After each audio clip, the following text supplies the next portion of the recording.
नवी मुंबईत नियमांचं उल्लंघन करून छमछम अजूनही सुरू आहे। अधिवेशन कालावधीत बंद असलेले डान्स बार पुन्हा सुरू झालेत। नवी मुंबईतील अनेक डान्स बार सुरूच असून सुरू असलेल्या डान्स बारकडे नवी मुंबई पोलिसांचं पूर्णपणे दुर्लक्ष आहे। नवी मुंबई पोलीस जाणीवपूर्वक दुर्लक्ष करतायत का असा सवाल आता उपस्थित होते। नवी मुंबई पोलिसांना हफ्ते देऊन डान्स बार सुरू असल्याचा आरोप।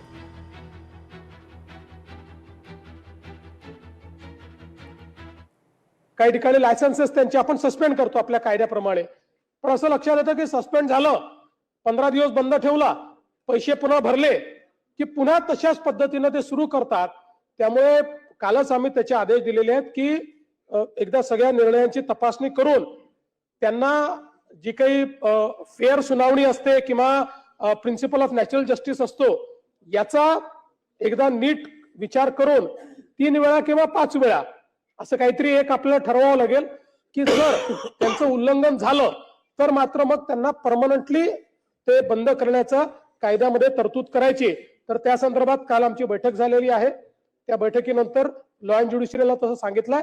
आमचा प्रयत्न असेल की याच अधिवेशनात किंवा फारदर पुढच्या अधिवेशनापर्यंत कायद्यामध्ये अशा प्रकारची तरतूद आम्ही करणार आहोत। अमेरिकेकडून अमेरिका फर्स्ट व्हिसा टूलची घोषणा करण्यात आली। भारत अमेरिका व्यापारी संबंध अधिक बळकट होणारे, व्यावसायिक धोरणात्मक संबंधांना मोठी गती मिळणार आहे। भारत आणि अमेरिका यांच्यातील धोरण आणि व्यापारी संबंधांना अधिक बळकट करण्यासाठी अमेरिकेने एक अत्यंत खरंतर महत्त्वाचं पाऊल उचललंय।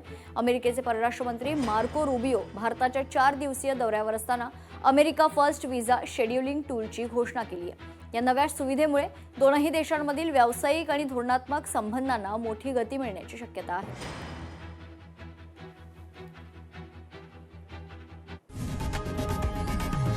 लोकशाही मराठी ऐका, पहा, जागरूक रहा।